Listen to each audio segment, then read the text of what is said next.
Welcome to African American Heritage in LA. I'm Rasha Goel. The African American community is arguably the culture in the U.S. that struggles the most with identity. Africans were brought to America against their will. Families were separated, and their languages were stripped from them.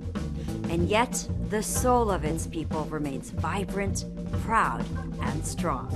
So we celebrate the resilience and the richness of African American heritage in LA.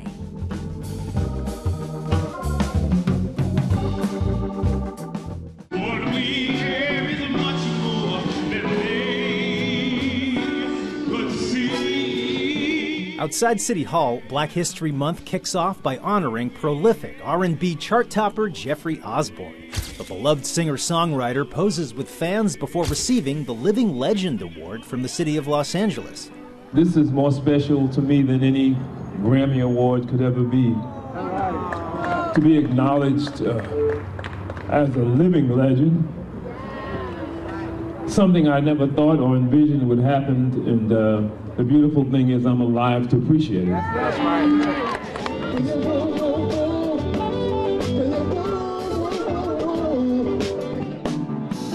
Every February, the city of LA honors the best of the best in Black entertainment and beyond. Comic actress Tiffany Haddish receives this year's Trailblazer Award. I started doing stand-up comedy in 1997 because my social worker gave me two choices. I can go to the comedy camp or I can go to psychiatric therapy. I chose the comedy camp. And now I'm still in psychiatric therapy, but that's another situation. The U.S. Postal Service unveils the official 2020 Black Heritage Month stamp. On it is the late political TV journalist Gwen Ifill. And on this crucial presidential as well as local election year, the event was also an opportunity to urge African Americans to get out and vote.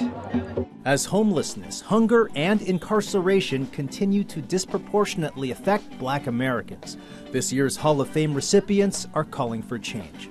Because you cannot create a healing presence in our community if you lose the capacity to believe that our people can elevate themselves to rightful places of rulership and mastery over their circumstance. But this recognition is not just for me, it's for all of us who are doing the work. And what I will do is continue to work as hard as I can to make a difference. Thank you so much.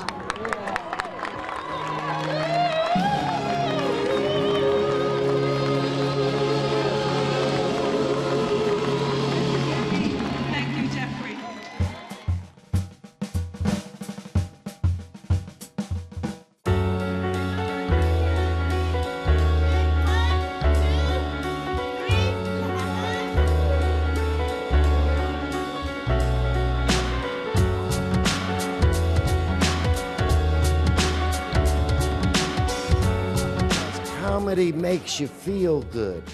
Comedy helps heal you. These are not my words. This is scientifically proven to be Speaking a of fact. feeling good, how long you think we're going to be? Because my knee hurts.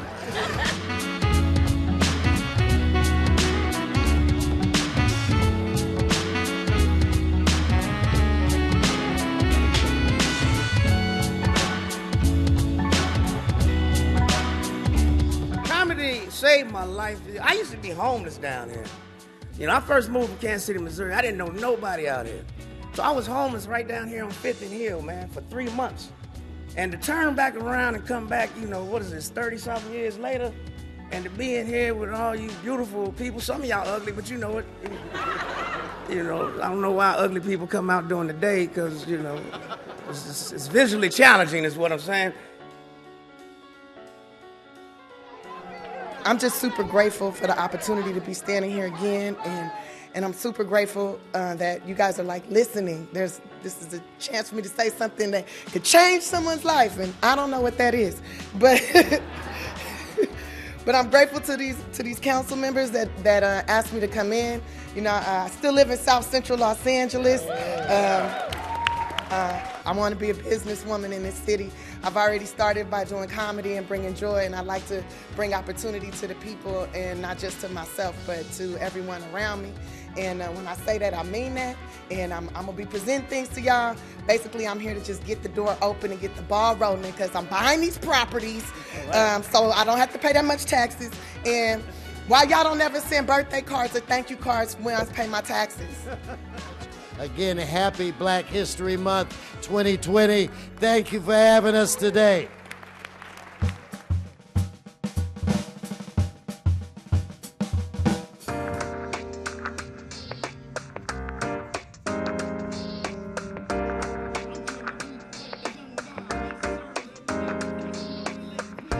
The Art Walk benefits community because it gives us a platform to showcase our art. Also, it gives us something like positive, constructive, and something to be proud about.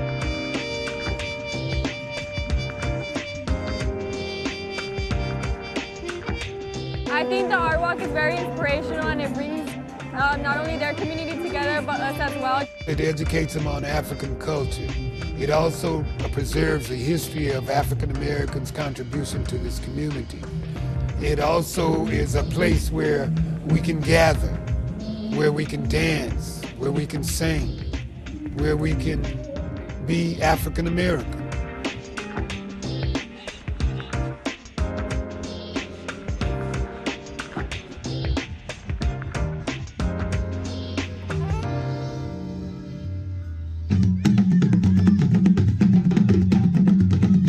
We've always been a really diverse community.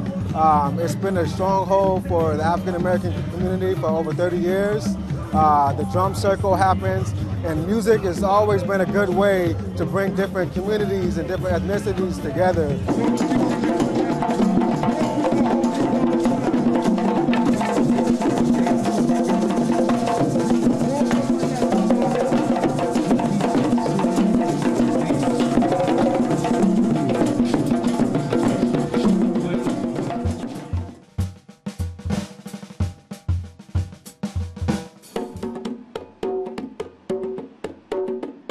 Lorraine Moreland, a drummer and spoken word artist, shares with us the historic relevance of drums throughout African American history. She shares how it's been used as a communication tool. Basically, back in time, there was a lot of wood. So you could use that. You could use the wood. You could make that beat. And then somebody else would make it. And then it goes down, and they could hear it from way yonder. And then it would go, and they would communicate. And that's the way it was. The slaves used drums as a communication tool during slavery in America, but taking that tool and applying it to today's times, we can use drums to alert people to emergencies that are taking place. And now there's an idea of how we could use the drum as a tool in present times. More and more. Within our Readier LA neighborhood program, we encourage people to come together within their neighborhoods and utilize their resources in terms of preparing for emergencies like earthquakes, fires, and other disasters. So how can drumming help you? Well, officials tell me that your neighbors are your first source of help during an emergency before you wait for the firemen or police department to get down there. So what you can do is get together with your neighbors, figure out a sound that works for you, and during an emergency, use that sound as a way to communicate to each other. While the emergency is going on, someone can just be off to the side beating this drum while people are packing up and getting out. People are telling other people that there's an emergency, telling others that they need to evacuate the area. So a drum can just be the pulse to the emergency that's at hand. We always have the alarm going off for a fire or something. But can you imagine? You hear that. It gets right there. And people will know that we have a serious problem going on right now.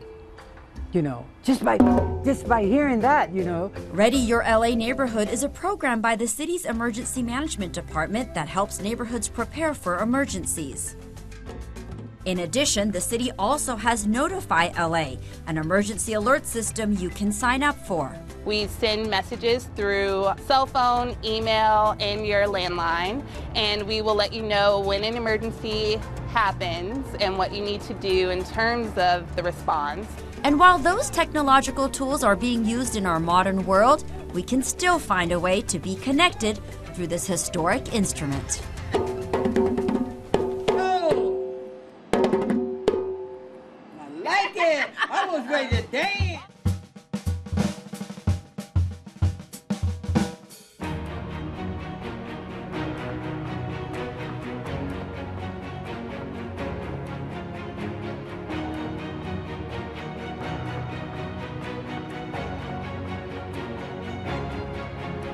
This presentation is going to focus on the 6,888th Central Postal Directory Battalion, the only all-African American Women's Army Corps regiment to be deployed overseas during World War II.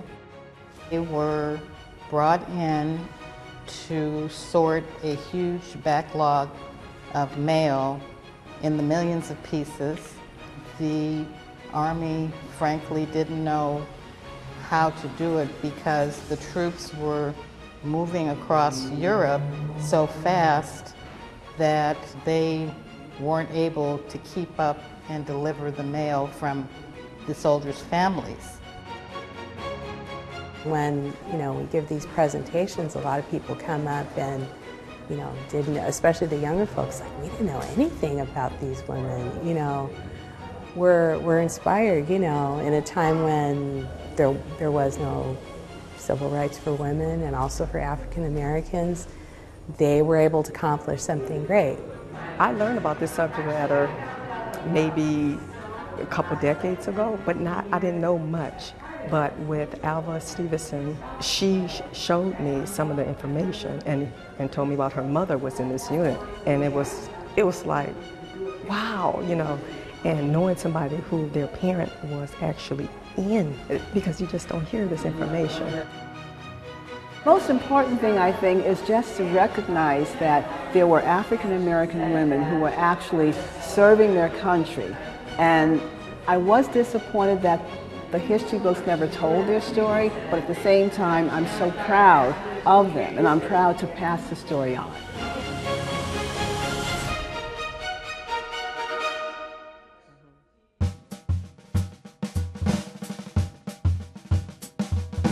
African American Heritage Month is very important to Los Angeles Public Library, and it's celebrated throughout our 72 branches and here at Central Library. Our mission is to collect, conserve, and share the heritage of African American firefighters. So we're here today at the Los Angeles Public Library for an event called Courage Under Fire. And we're going to be talking about the history of African American firefighters in Los Angeles dating back to the 1880s. Folks, history matters.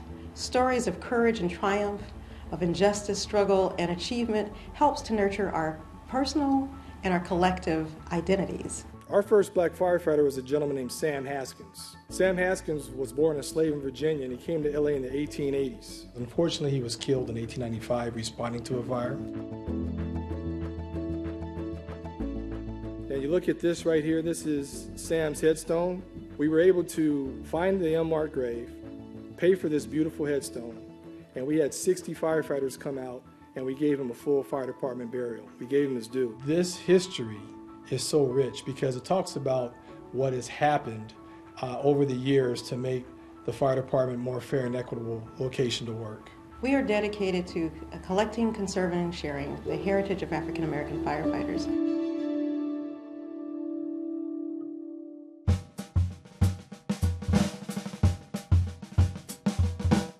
Today we're here with the lovely Dr. Cheyenne Bryant, psychology expert, community activist, and president of the NAACP chapter out of Council District 15. Welcome, Dr. Bryant. Thank you for having me. Of course. Now, most people are familiar with the history of the NAACP as the nation's premier civil rights agency, but can you explain more about the mission and why this organization is still relevant given the progress that we made in the last century? We have been around since 1909. We are the oldest and the biggest civil rights organization, not in the nation, but in the world. Our mission is to secure, the political, the educational, the social, and the economical spaces in order for us to be able to eliminate the race-based discrimination so that everyone can have equal health care, so we all can have the right, portion of justice and representation so that our votes can be respected and they can be heard. And you know, the thing is, I always say you either got to have a seat at the table or a voice at the door.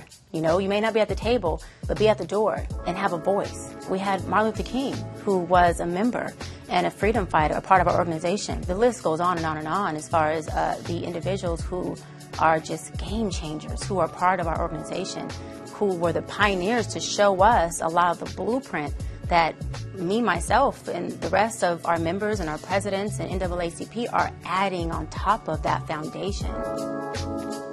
I know that your passion is around, you know, the work you do in psychology and around mental health. So can you talk about how the mental health work that you do contributes to the work that you do with the NAACP in that heart space?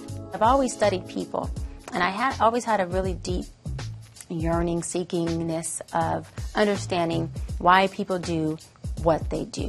And then as I start to understand why they do what they do and where the trauma comes from and the impact that trauma has on people, again, I became more eager. And I said, well, if I can understand the trauma and I can understand the impact, then I can try to figure out a resolution. And if I can't resolve, of course, the impact of the trauma, then maybe I can help individuals learn how to cope. We have to be able to get to a space of really educating our Black community on the importance of mental health. Thank you for the work that you do in the community. We definitely appreciate you for being here. Anita, I appreciate you. Thank Absolutely. you. More and more, we see a willingness between races to not only accept, but appreciate things outside their own culture. And art has a lot to do with that. Here's a look at how art, stage, and song are bringing African American culture to all of SoCal.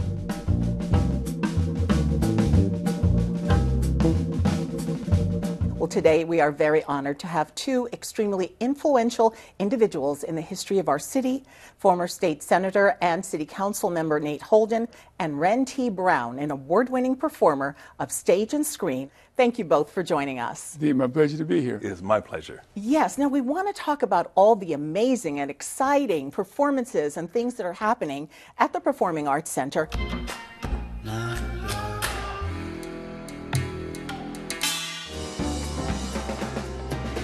Presently, we have 1 week left. We're presenting a play called Lady Day at Emerson's Bar and Grill about one of the last performances in the life of the great Billie Holiday. So following that, we're going to have the two-time Tony nominee, Vivian Reed, doing a tribute to Lena Horne.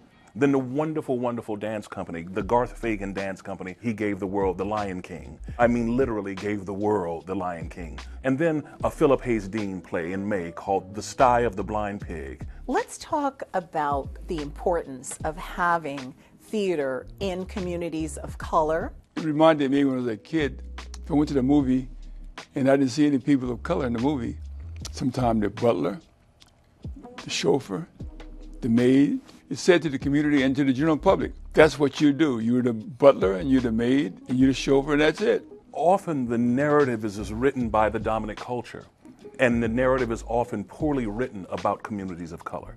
And so when you can see yourself as whole, when you can walk into a theater and you can see a play where your mother or your grandmother or one of your siblings is represented, there is a kinship immediately. There is an understanding immediately. And it's vitally important because when you're able to see yourself as whole, then you're able to exit that theater chamber and to treat someone with another kind of intentional civility. You feel better about being a human being. Would you like to add to that? It generates pride. That's very important. That's right. Where do we find more information? www.ebonyrep.org, 323-964-9768.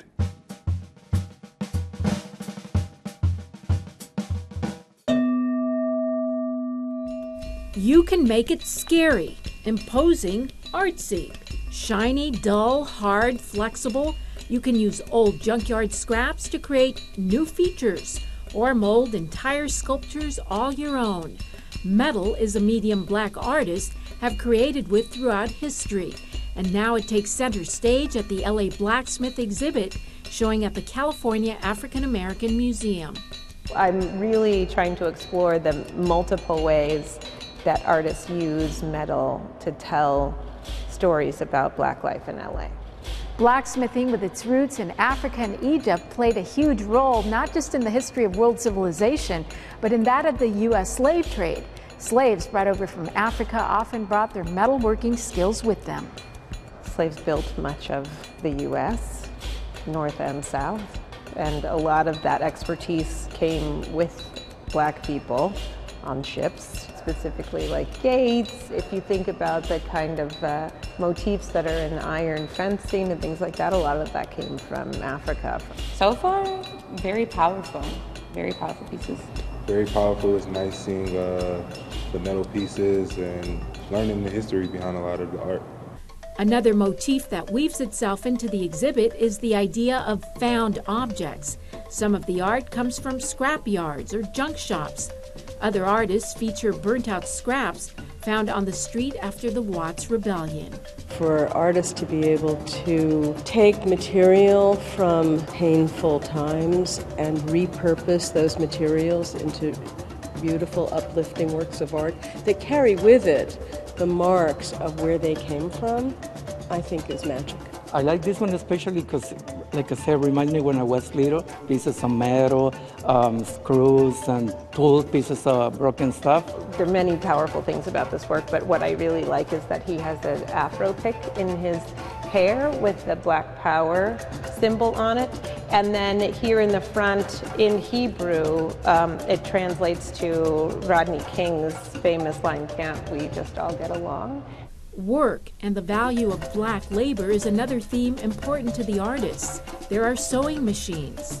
The history of Black women working as seamstresses, and by gilding a sewing machine makes a commentary about what the value of that labor really was.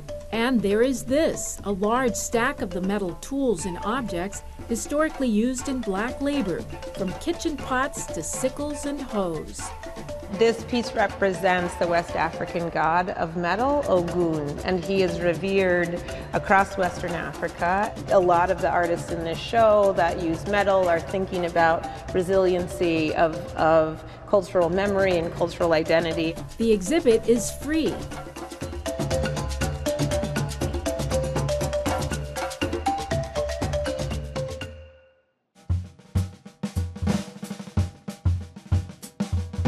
And the Oscar goes to Hair Love, Matthew A. Cherry, and Karen Murphy-Tolliver.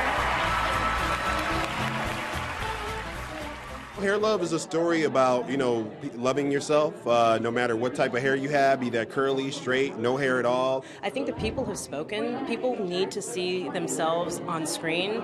Hollywood has to answer the call and make these movies for everyone.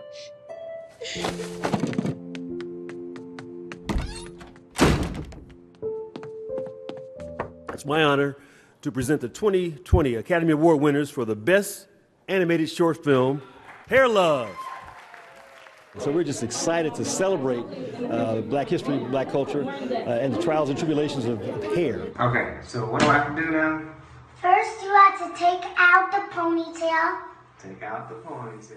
Inspired by seeing viral videos on the internet featuring Black fathers tackling the seemingly daunting task of styling their daughter's hair.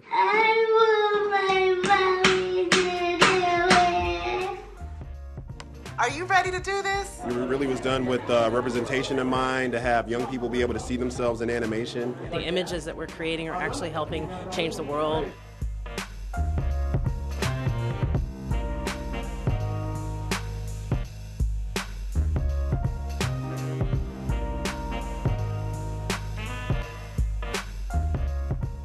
I realized this was an opportunity to really present positive images of Black men.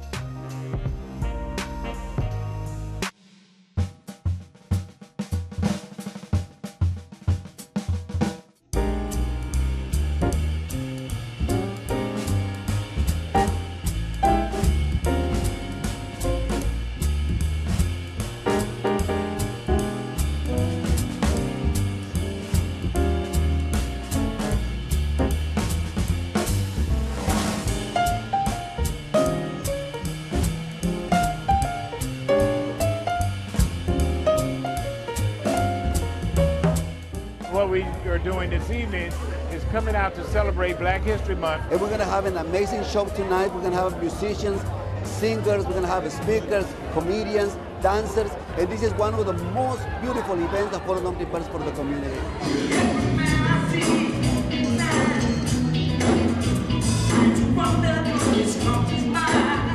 Right here for this particular event, we brought out some art to be sure that we understand what is happening in our history.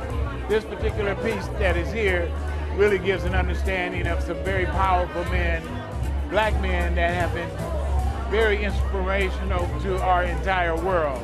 Only the African American culture comes to see an African American event, then we're not spreading the culture and the event and the information. I think we need to open up and cross the cultures and break the boundaries and break these divisions.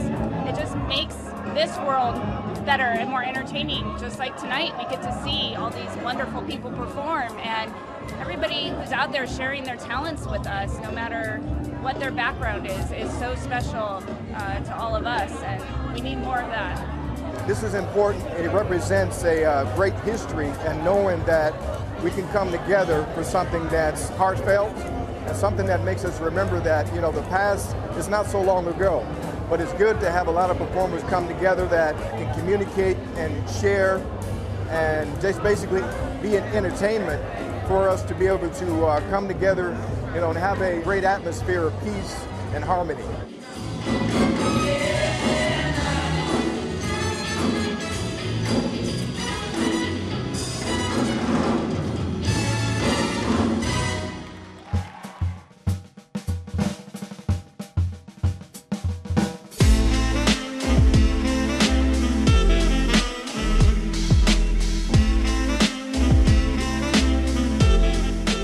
You're very clear about being black, about being bi, about being Muslim, about being all of your various different identities all together. Yeah, it's great because it can be really exhausting to perform one version of yourself.